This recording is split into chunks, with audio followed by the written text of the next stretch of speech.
ببینید عزیزانم، چند هفته پیش آیت الله قزوینی از مؤسسه ولیعصر این فرد یک ویدیویی داده بود بیرون که گفته بود من میخوام مناظره یا مباهله بکنم با احمد الحسن، امام ما، امام احمد الحسن علیه السلام یمانی آل محمد. گفته بود میخواد باش مباهله کنه و مناظره، و گفته بود یا اینکه از طرف خودش نماینده‌ای رو بفرسته، من آمادم. یا الان تعدادی از خبائث مثل احمد الحسن که ما بارها اعلام کردیم حاضریم با خودش یا کسی را معرفی کنیم، مناظره کنیم، مباهله کنیم بر این که این آقا مرتد محدود، با هم بشینیم صحبت بکنیم. این تریبون هم در اختیار آقایان هست و حداقلش ما احساس می‌کنیم بالای 10-15 میلیون مخاطب داریم، نزدیک 20 میلیون مخاطب داریم. بیان اینجا، ما حاضریم باهاشون صحبت بکنیم. بیان صحبت بکنن، مناظره نشد مباهله میکنیم دیگه. مباهله دیگه از معجزات قرآنه. خب بعد از این کم اینو گفتن، خب امام علیه السلام هم من رو انتخاب کردن به عنوان نمایندهشون و من رو جلو فرستادن و بعد ما گفتیم که آماده هستیم.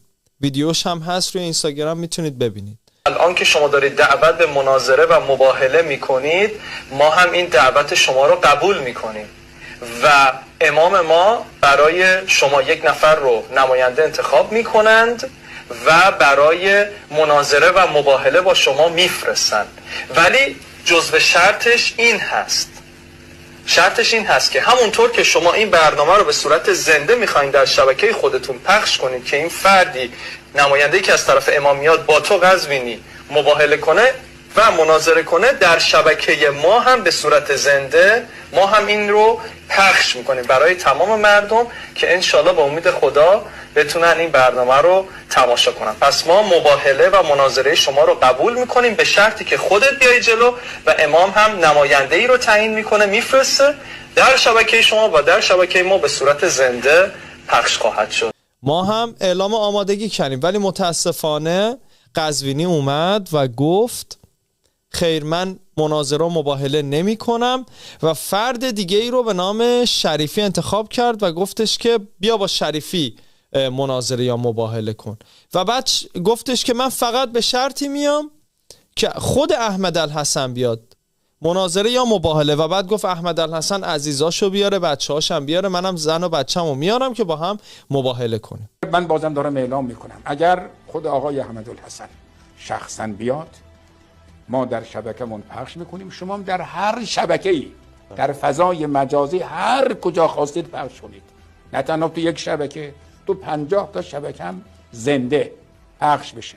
ایشون بیاد با عزیزترین عزیزانش، بنده هم همینجا میام عزیزترین عزیزانم رو برمیدارم میارم اینجا، فرزندانم میارم اینجا، نوه‌هامون میارم اینجا، همینجا صف بکشن با هم مناظره اگر جواب نداد مباهله میکنیم.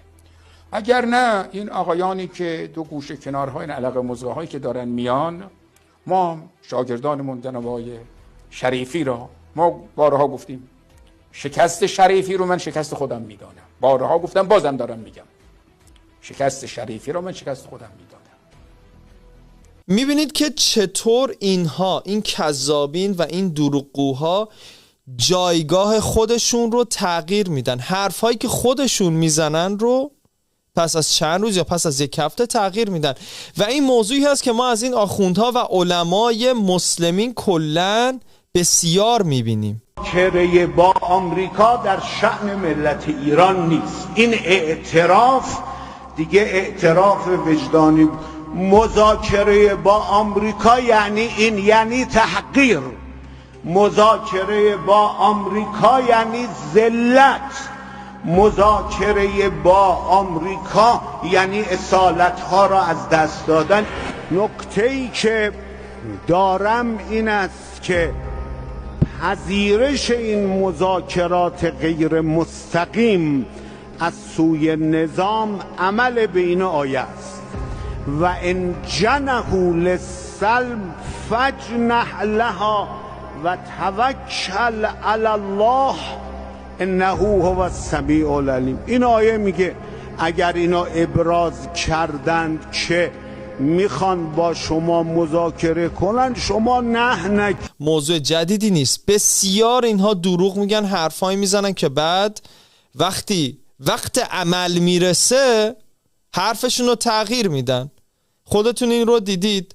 این وضعیتیه که متاسفانه کشور مظلوم ما ایران از دست این آخوندها و علمای آخرالزمان داره میکشه. موضوع جدیدی نیست.